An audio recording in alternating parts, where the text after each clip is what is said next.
To the American Space Museum. I'm Mark Marquette. We're so glad you're with us this afternoon to stay curious. Today we've got Jim Morgan with us. Jim was one of the early computer techs. Jim, great to see you. How you doing today? Pretty good.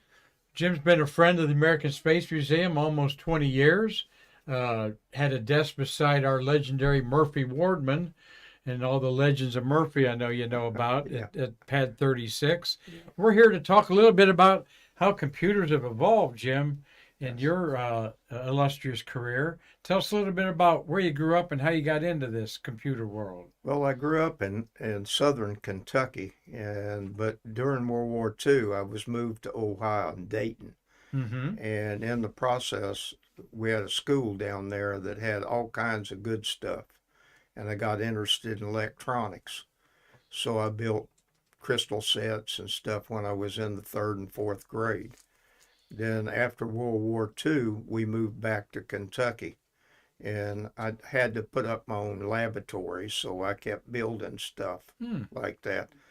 But then I got drafted into the military from after I went to work for National Cash Register, and I ended up repairing tank radios, which had tubes in them at the time. Vacuum tubes. Vacuum tubes in a tank which shakes. Wow. So there was a lot of work to be done. I'd say a tank shakes quite a bit. Yes, It's not made and shock absorbers on yes, those.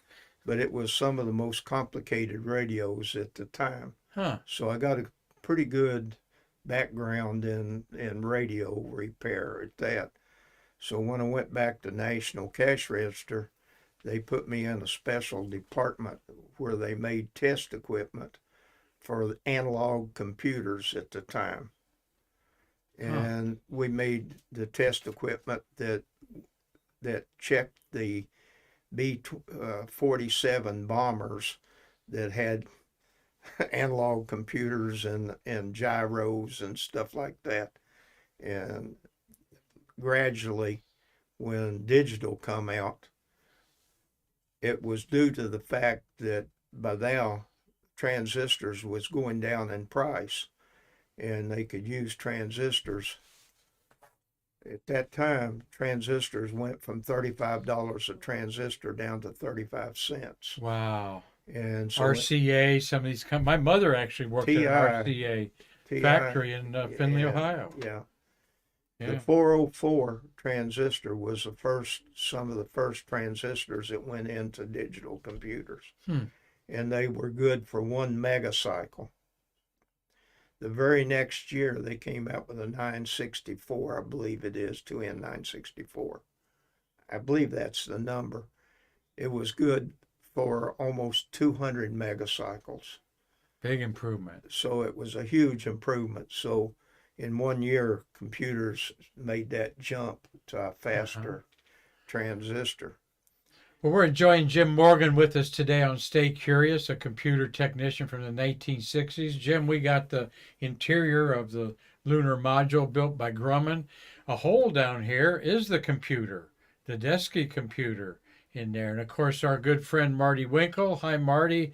He looked right where we're looking out at all this hundreds of control switches and those triangular windows, Marty, in your career with Grumman. How you doing today, sir? Doing good, Mark. How are you? Well, good. You dealt with computers in the shuttle era, and so you and Jim both have seen this tremendous explosion. And Jim, there's two things that I think have just in our 21st century has just gone bonkers beyond my belief. One is how inexpensive memory and how much memory we can cram in a little tiny space. And two, 3D printers. Yes. That technology has really just seems like every year it doesn't triple, it doubles or it triples, it quadruples or more. Is that your observation too? Yeah, it just blows your mind how much that the computer industry has improved over the years. We're going to look at a couple examples of that. Yeah.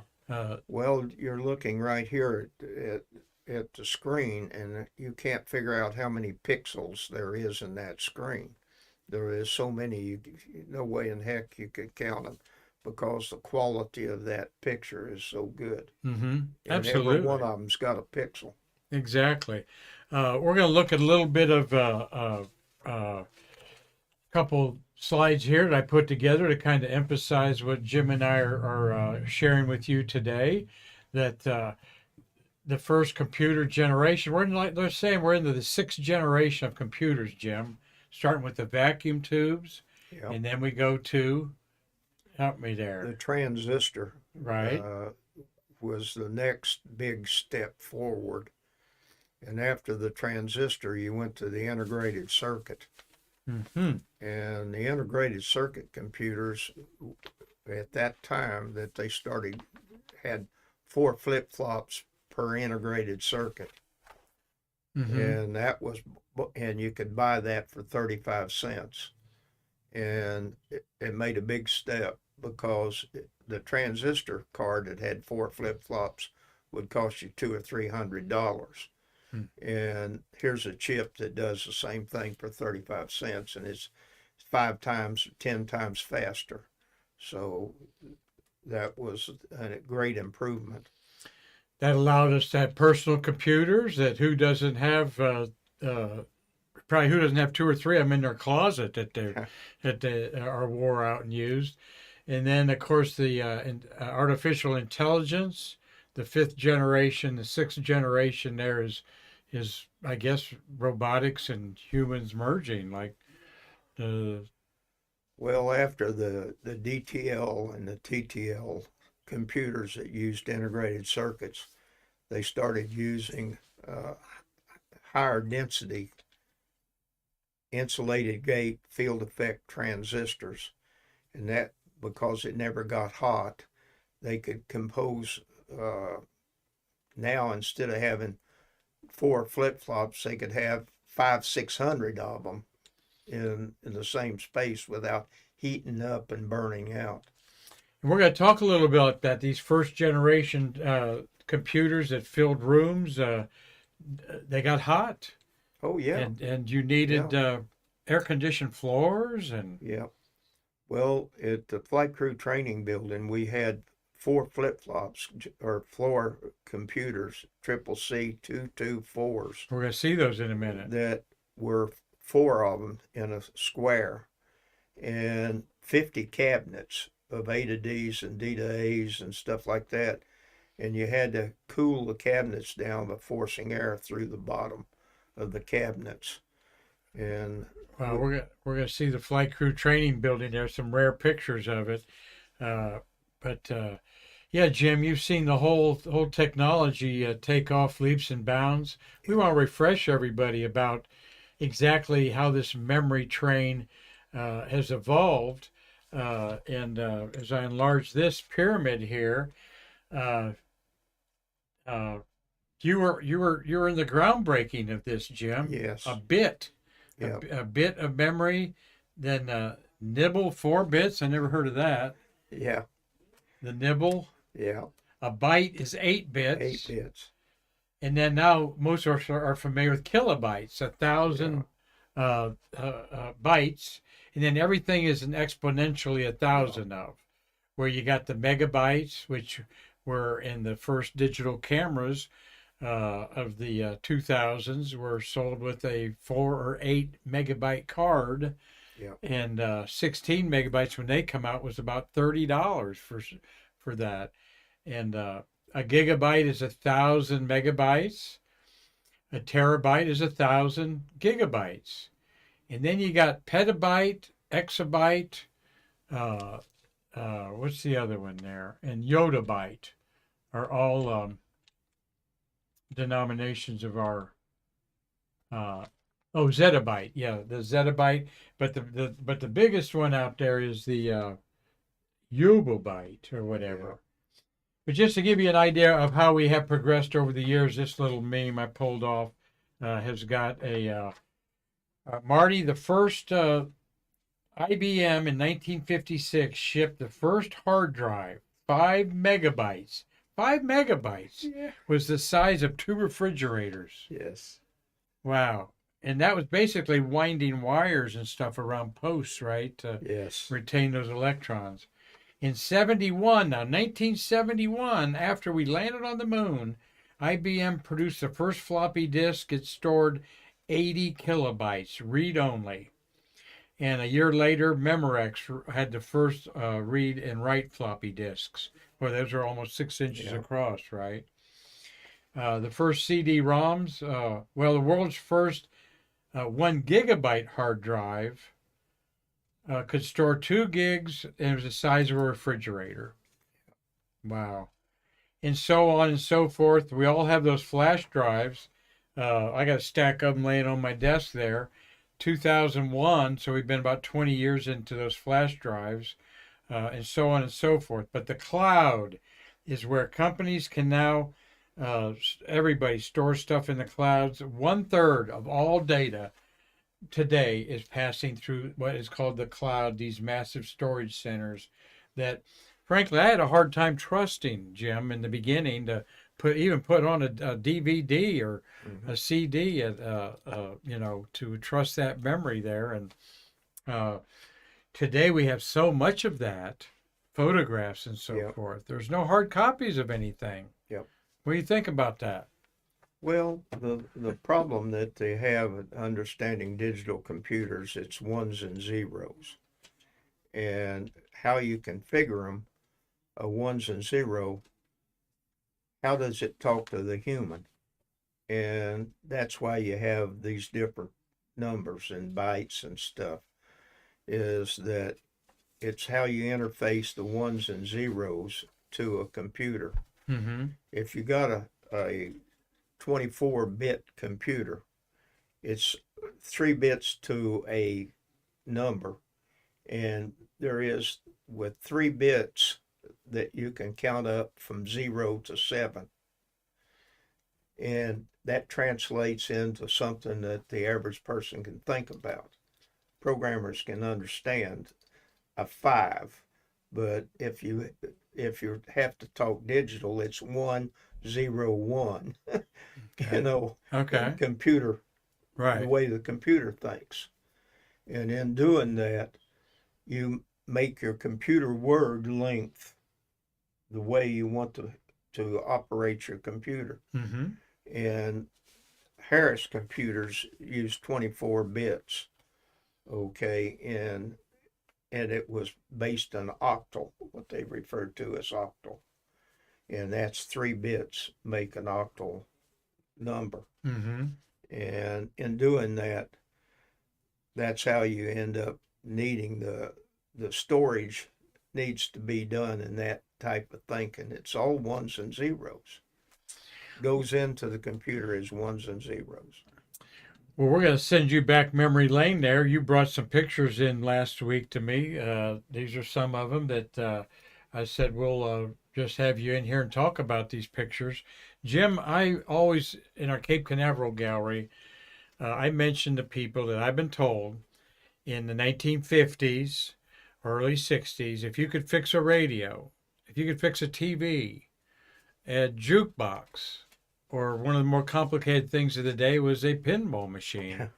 You get a job just like that at NASA, Yes. right? Yes. Because nobody really knew what was going on in those periods of time. Very few people had the background to start out in computers. It was progressing to the point where that you had to learn. Yeah, computer science wasn't a course Yes, anywhere. That's true. So what are we looking at here, Jim? Well, that's a picture of 36. I went to work out there in At 1976 and installed the Harris/4 computers. Mm-hmm. And this is after they had launched an awful lot of from the old computers that they had. But they upgraded in 1976 to a Harris computer, and they hired me as the person to maintain it. Uh-huh. And that, what you're seeing there is that little box on the side is a hard disk. Behind my head there. Yes, Right there. Uh-huh. and it folded up, and you could put another disk on there. It is 80 megabytes. 80 megabytes? Wow. Yeah, and it cost $1,000. Wow. 80 megabytes, $1,000 storage there. And then you got the reel to reel, which is like Reel-to-reel external mag hard tape. drive. Yeah, and the little black square is the front panel to the /4 computers. Okay. And the /4s had memory that used core memory. And We're going to see some examples of that core memory. There's another computer room. yeah, well, that's the operators where the operator set for the Atlas Centaur. The guys that operates that takes my computer information that they're taking in the launch and sending it to other people upstairs, and they're reading the data on the real bird out there and getting ready to launch. Mm-hmm. And when they get down to the short rows, within 2 or 3 minutes, they turn it over to the computer and the computer launches it. Oh. That's why it's called CCLS, Computer Checkout and Launch Computer. CCLS, system. Computer Launch and Checkout. They still use that terminology there. Here's just a sheet you brought in to show you the Centaur second stage launches from May 62 through 86 there. When it came down to that, which I have the red lines, is where I started in 1976. Mm-hmm. And this is when the /4 computers were being used to launch. And where I got the red line on the bottom over here on where your head is, Mm-hmm. I installed Harris's 800s, which was an upgraded version of Harris computers. Interesting. And at that point, we got rid of the /4s and got the 800s in. What kind of acquisition lead time was involved in that? You remember? I mean, computers aren't they're being not exactly mass marketed out there. Did you have to put in a order for a certain system years ahead, half a year ahead? Well, we had them mostly on stock. It was pretty quick. You could get a quick order from Harris at the time. And that was one of the reasons. A lot of people had smaller computers. We had an octal computer that had 24 bits. There was hexadecimal, which is 16-bit computers. Wow. And nobody likes to think of a number that is A. If you got 10A, Right. 0B, it's not a good count. Okay. So, but the computer don't care because it's all ones and zeros.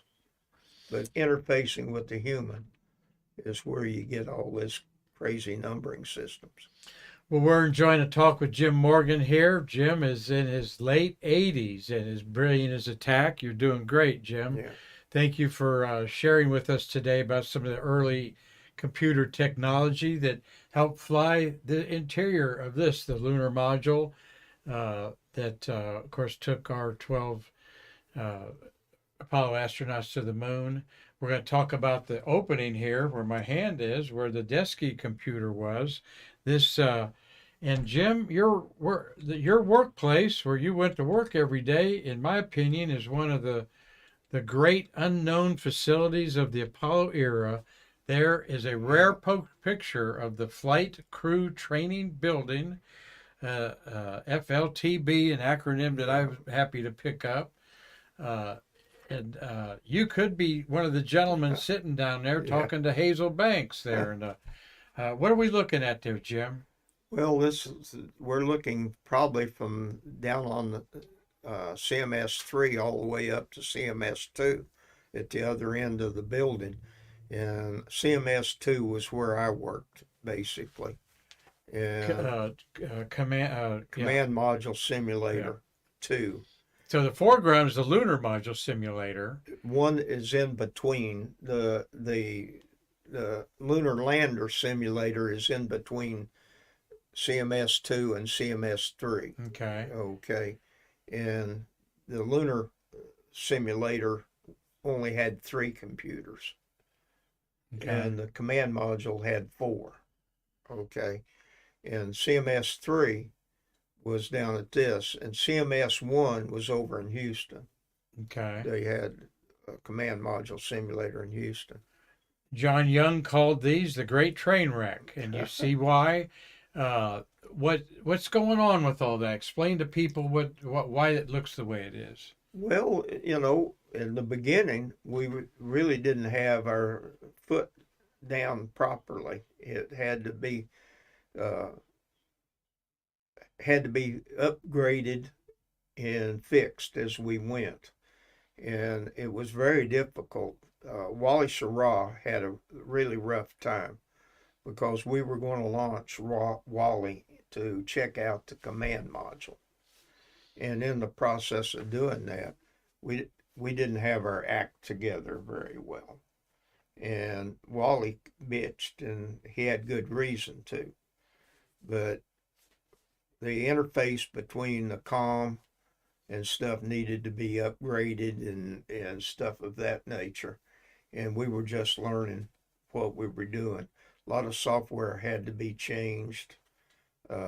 We'd find that we had some problems, and then the software guys would come in and change it. And we had a lot of mods that went into the cabinets, to take care of what the software guys were. Did you feel the pressure of President Kennedy's pledge to land on the moon before the end of the decade? Actually, surprisingly enough, we didn't.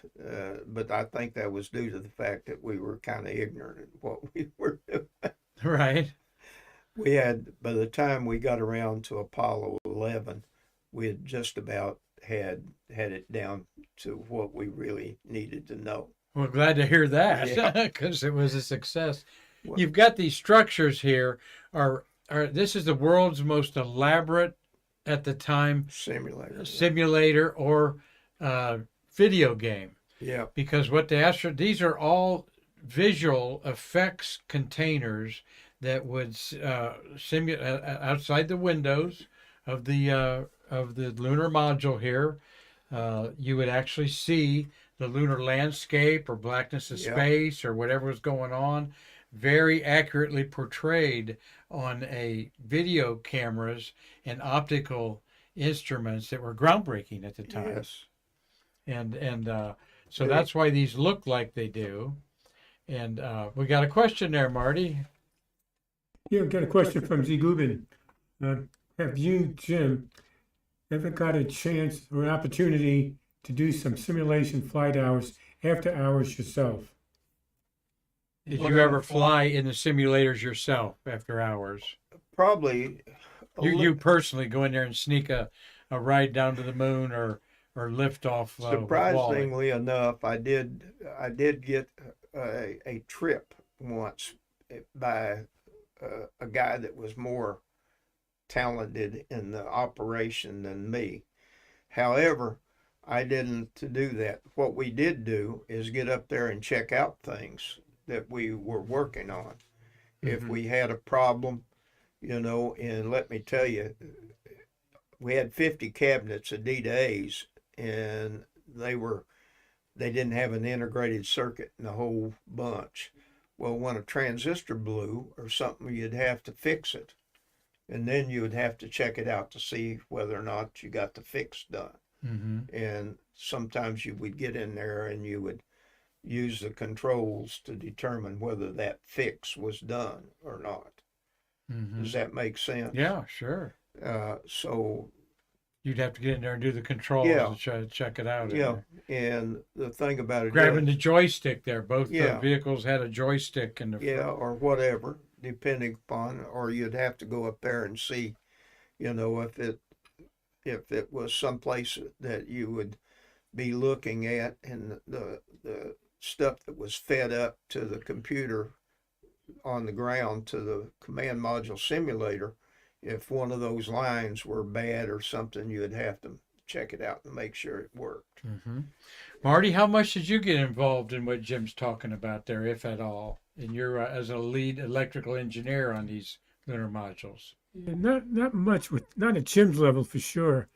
I'd be in the cabin at times and we'd be simulating maneuvers, but we didn't move anything, and I had no visual.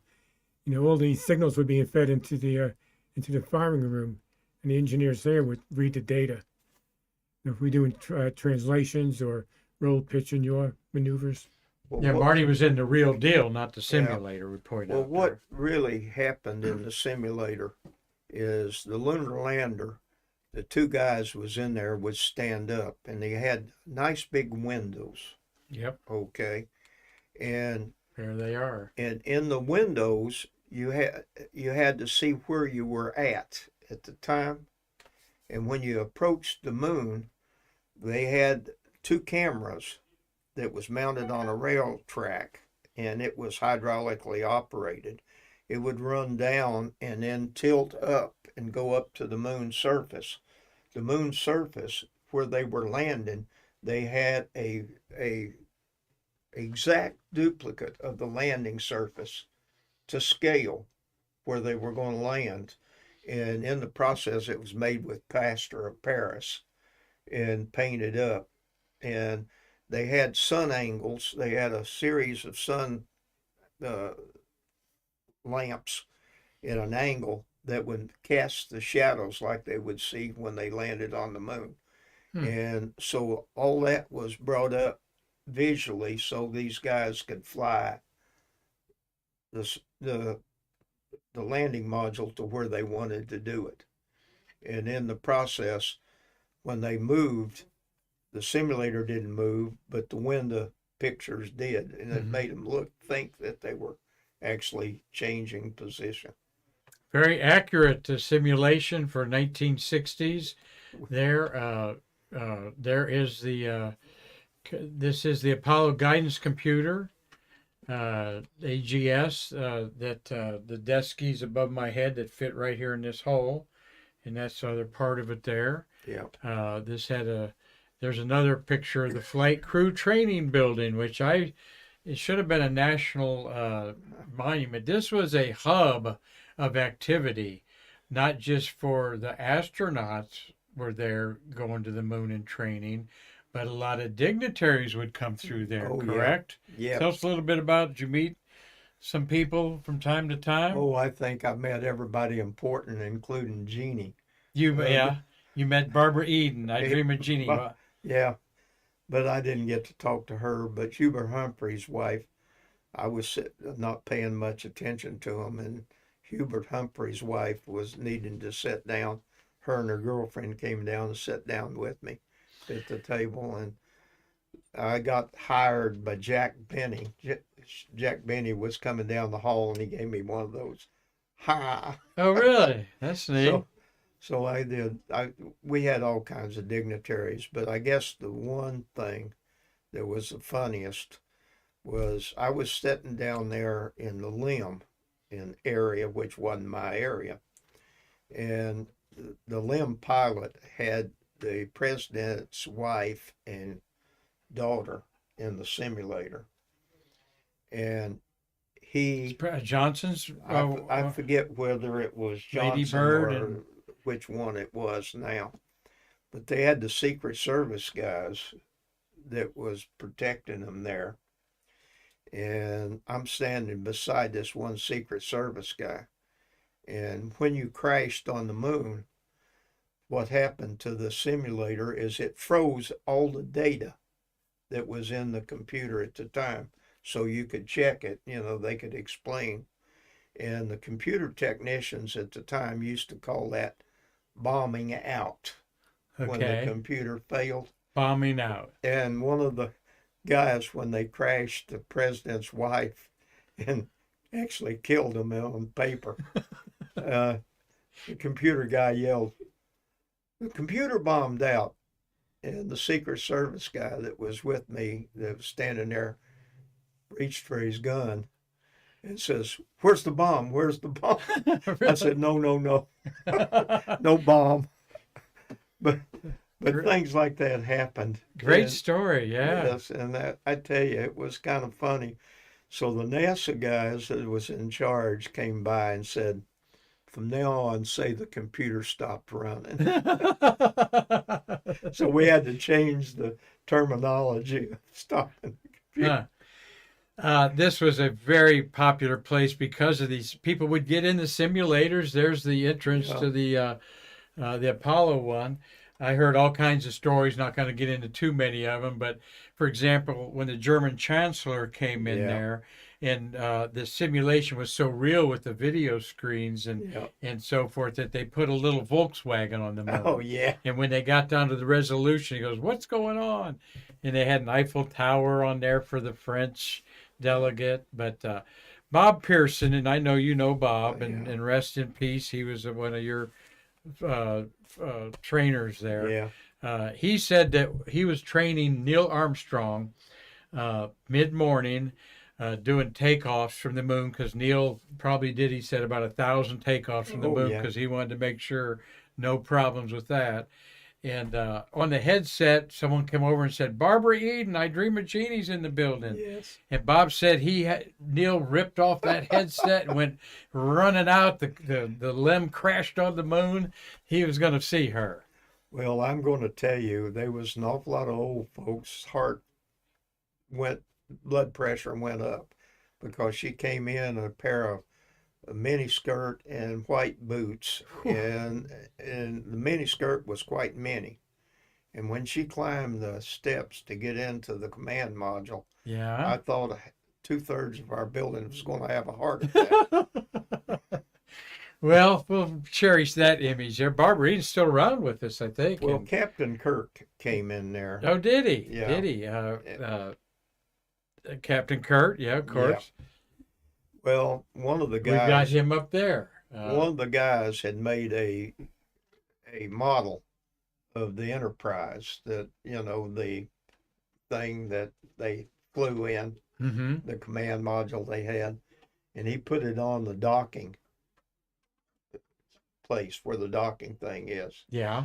And while he was in there looking out the window, he could see a white spot on the horizon. It got brighter and brighter and brighter, and flew right by the window. Ah, And he, what? Beam me up, Scotty. beam me up, Scotty. There. Well, that's good. You remember how love these stories of dignitaries Yeah. being there. Well, every day there was somebody, when it wasn't being used full time, Yeah. but we did have a good place to take them because they couldn't take them out to the real pad because, that stuff they didn't want to contaminate. This physical building, was it behind the operations and checkout building? Where was it there, Marty and Jim? The flight crew training building was on the main road going across the Banana River Drive. If you go out there, headquarters was here, and right next to the headquarters building was MSOB, and that's where they had the high altitude chambers where the astronauts had their places they slept when they were in KSC area.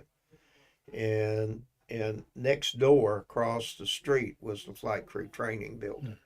And it was the last building on the right before you went across the bridge in the water to the launch pad area over there. There's the best picture I've found of it there. Yeah.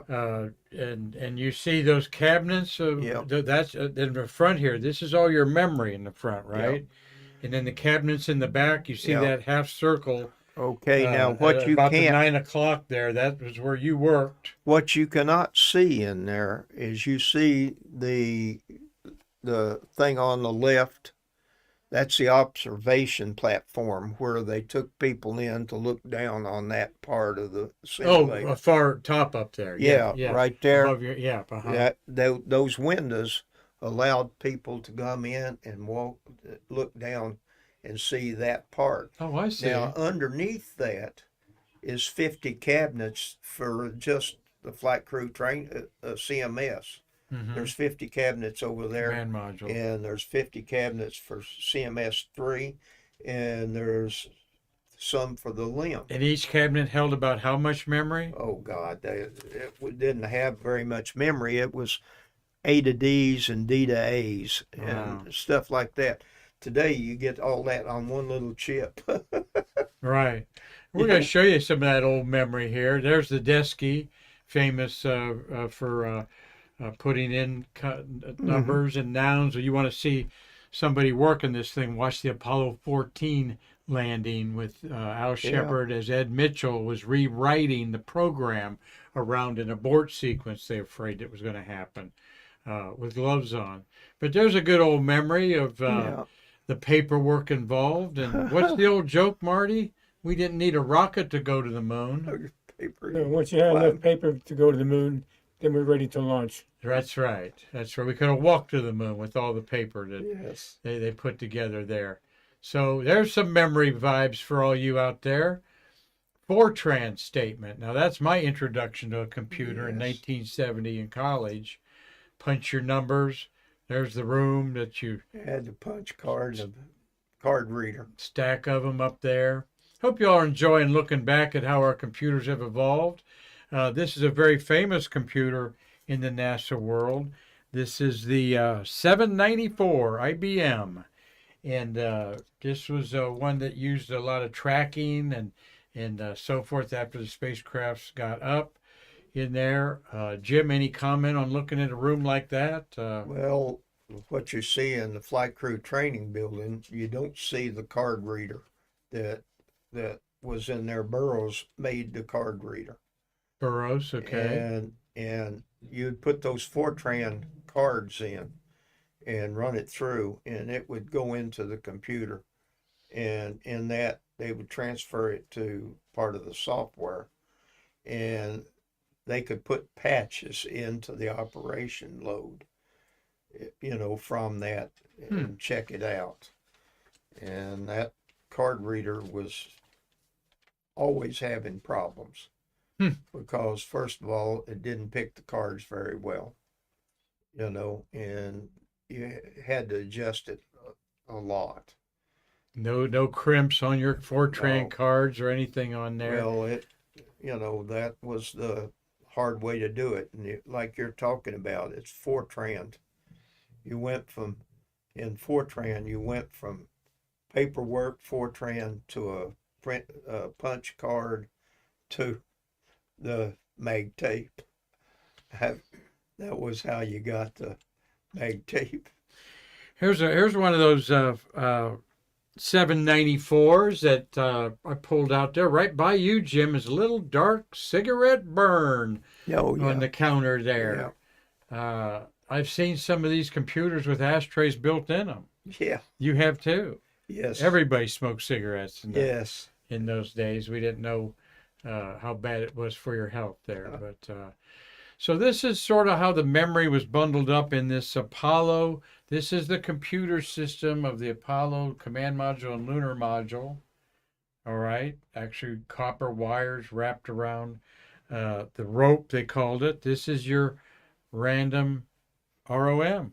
Yep. Right there. There is a peek at the modular logic module. All right. About the size of your hand spread out there. And you knew what this was from the 60s, Jim. Block 2 Apollo logic modules. There.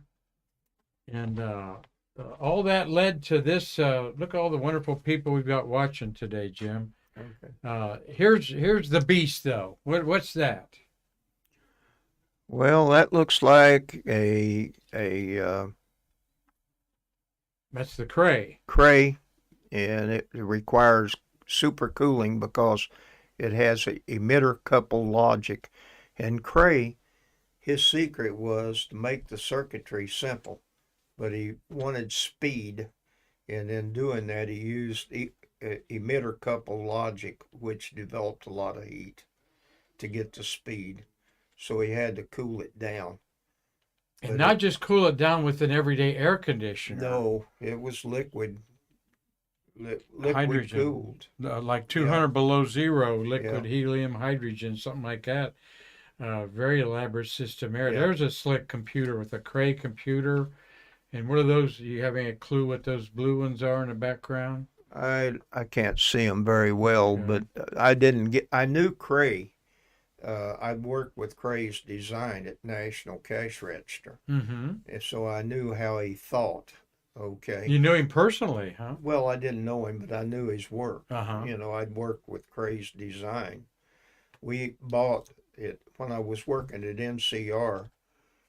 Cray was a uh, CDC engineer, and they had bought out a little factory up in Wisconsin or someplace where an A&P grocery store had been, and they invented a little desktop computer, and NCR had 3 computers that they checked out to go with their banking system. At the time, we were going to put a banking system out, and they picked CDC's uh, computer.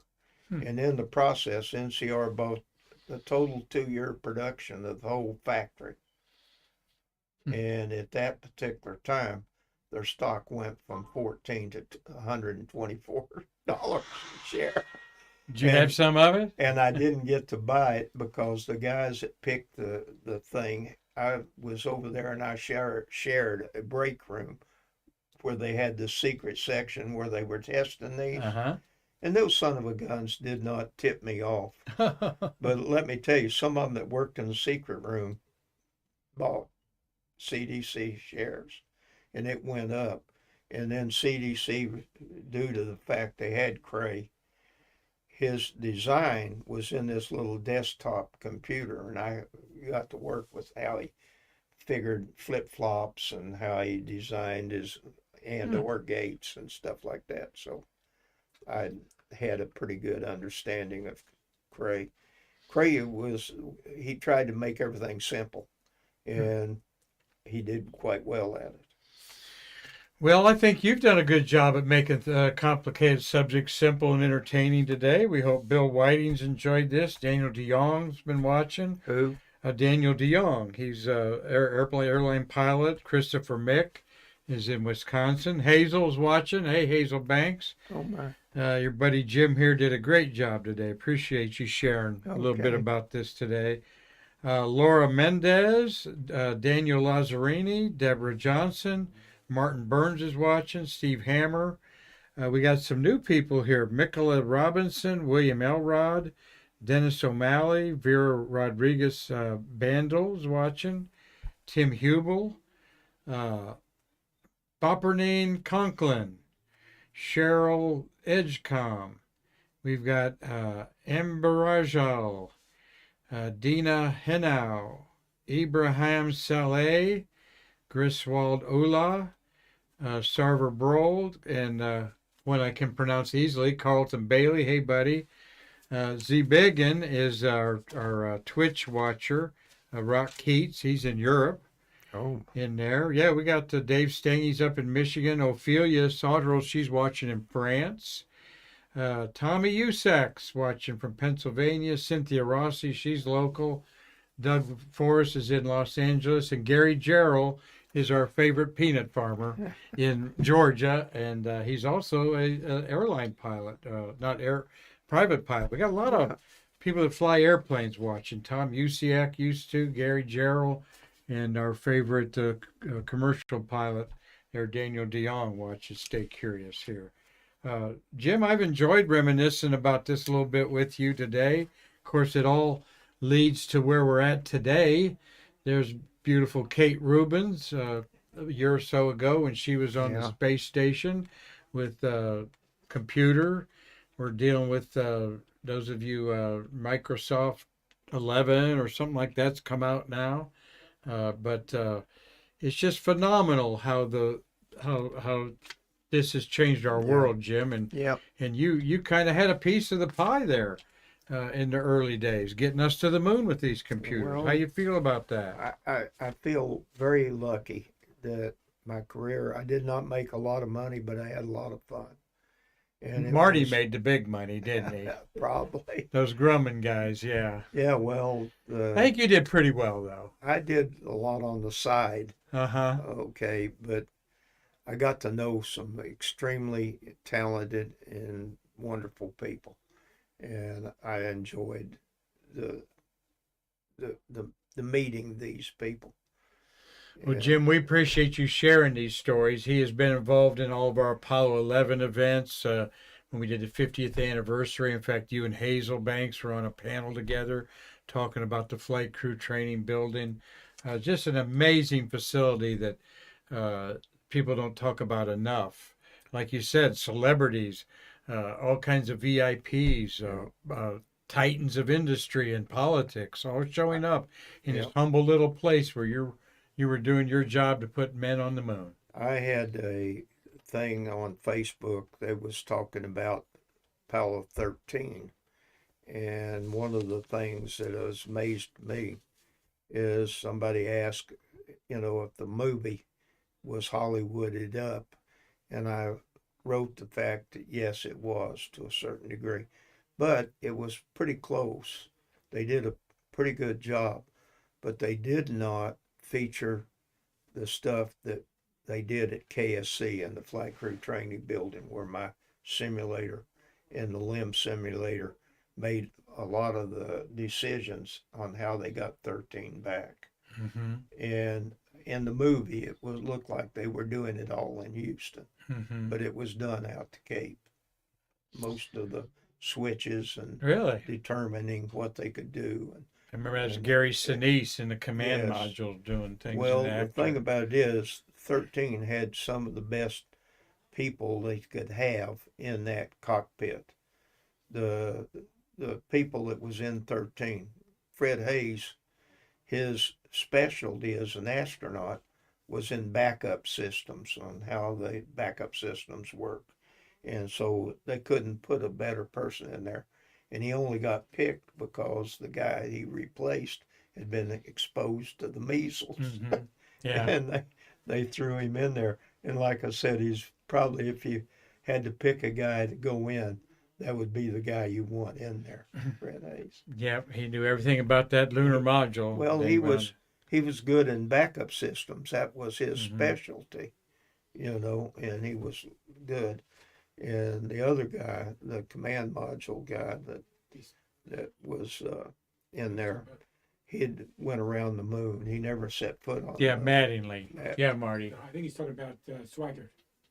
Yeah, right. So Mattingly got the measles or exposed Yeah. to him, and Swigert Yeah. was the a replacement of him there. But that's still you're absolutely right. They were blessed that all three of them were Yeah. extremely knowledgeable about the systems there. Lovell was the one that I was trying to think of. He had been around the moon, Apollo Um, 8, yes.